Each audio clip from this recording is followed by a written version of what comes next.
नमस्कार दोस्तों।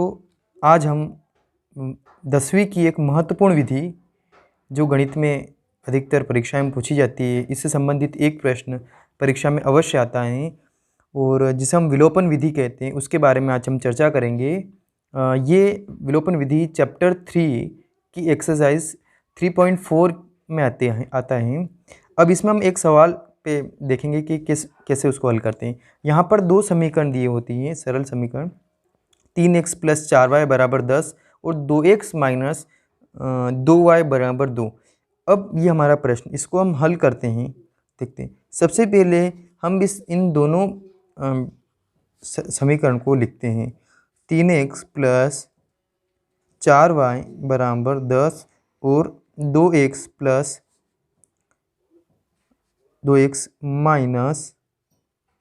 2y = 2।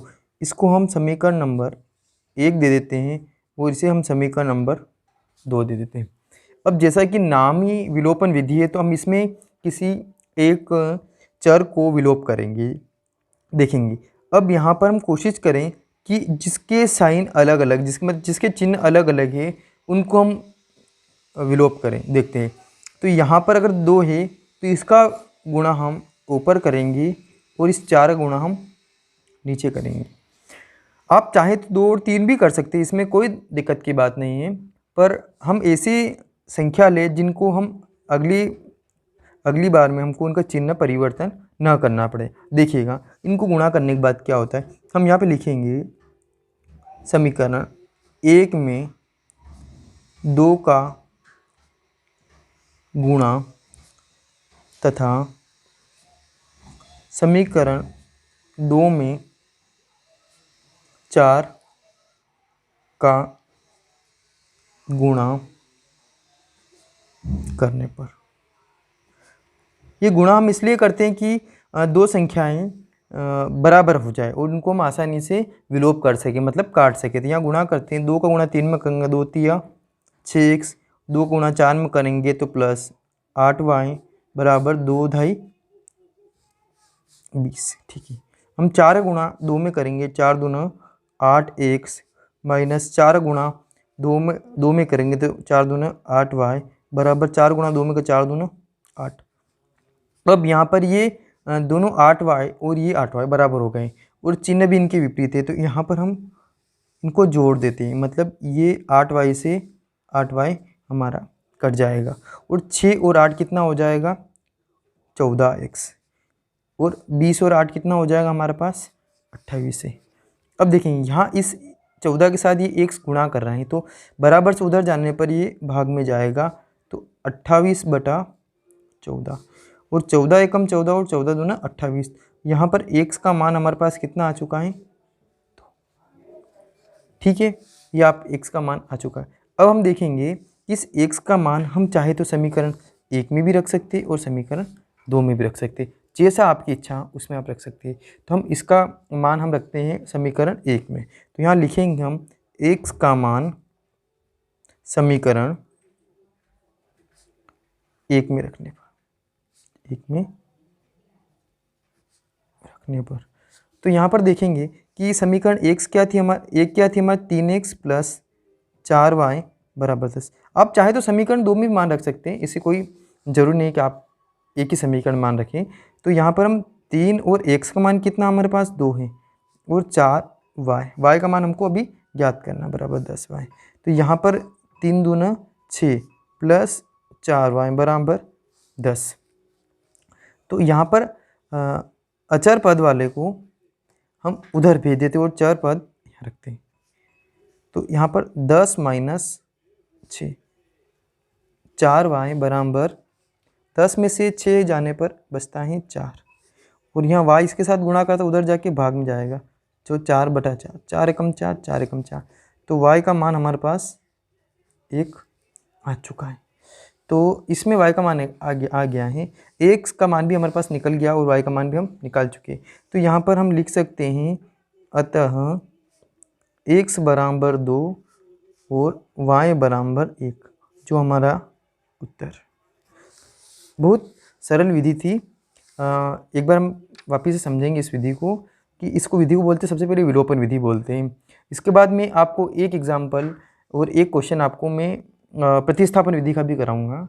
उसके बाद एक अगली विधि आती है वज्र गुणन विधि, और हम लास्ट में करेंगे आलेखी विधि के बारे में चर्चा करेंगे। तो सबसे पहले जो हमको जो प्रश्न में परीक्षा में अपने को दो समीकरण देंगे, 3x + 4y = 10 और 2x - 2y = 2, ऐसे दो समीकरण वहाँ पे देंगे, जिसको हम इनको समीकरण नंबर 1 और समीकरण नंबर हम 2 सपोज कर लेंगे, मान लेंगे।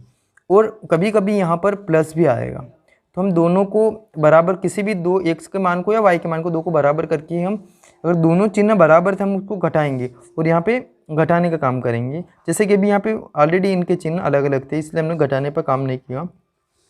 ऐसे करके हम इनको बराबर कर सकते हैं और ये विलोपन विधि आपको समझ में आई होगी। हम अगला सवाल विलोपन विधि से देखते हैं। जैसे कि प्रश्न में दो समीकरण दिए गए, x + y = 5 और 2x - 3y = 4। इन्हें हम हल करने पर हम क्या करेंगे कि x + y बराबर हम 5 लिखते हैं और 2x - 3y = 4। इनको हम समीकरण नंबर, हम इसको 1 दे देते हैं और इसे हम समीकरण नंबर 2 दे देते हैं। अब यहाँ पर हम, जैसा कि हमने पहले y का मान बराबर किया था, आप चाहे x का भी कर सकते हैं, आप चाहे तो y का भी कर सकते हैं। तो हम कोशिश करें कि जिनके चिन्ह अलग अलग हो उन्हीं को हम बराबर करें, और जैसे फिर आपकी इच्छा, आप जिस प्रकार से आप करें। तो हम यहाँ पर इस 3 का गुणा समीकरण 1 में कर देंगे, और यहाँ y के पास कुछ नहीं, मतलब इसके पास 1 है, इस 1 का गुणा हम कायम करेंगे समीकरण 2 में। तो यहाँ लिख देते हैं हम समीकरण 1 में 3 का गुणा या 3 से गुणा, तथा समीकरण 2 में किसका, 1 का गुणा, 1 का गुणा करने पर इनका हम गुणा करते, देखते यहाँ किसका गुणा हम 3 से कर लेते और यहाँ इसका गुणा 1 से कर लेते। इनका गुणा करने पर ऊपर हो जाएगा 3x + 3y = 3 × 5 = 15, और नीचे 2x - 3y = 4। जैसा कि इनके ऑलरेडी इनके चिन्ह अलग अलग है, तो हम इनमें कोई घटाने पर नहीं करेंगे, इनको जोड़ देंगे। तो सबसे पहले इनके चिन्ह अलग है, तो हम इनको काट देते हैं। 3 और 2 कितने हो जाएंगे हमारे पास, 5x, और यहाँ पे 15 और 4 कितने होते हैं, 19। जैसा कि ये गुणा करा तो उधर जाए क्या करेगा, भाग करेगा, तो 19/5। ये हमारे किसका मान आ गया, 1 का। हम इस x का मान हम समीकरण 1 में भी रख सकते हैं और समीकरण 2 में भी रख सकते हैं, आपको जैसी इच्छा आप उसमें रख सकते हैं। तो यहाँ पर हम लिख दें x का मान समीकरण 1 में रखने पर, समीकरण 1 में मान रखेंगे तो क्या होगा, देखिएगा। समीकरण 1 क्या थी वो लिखेंगे, x + y = 5। तो यहाँ पर x का मान कितना आया, 19/5, और y का मान हमको निकालना है, 5 रख देते हैं।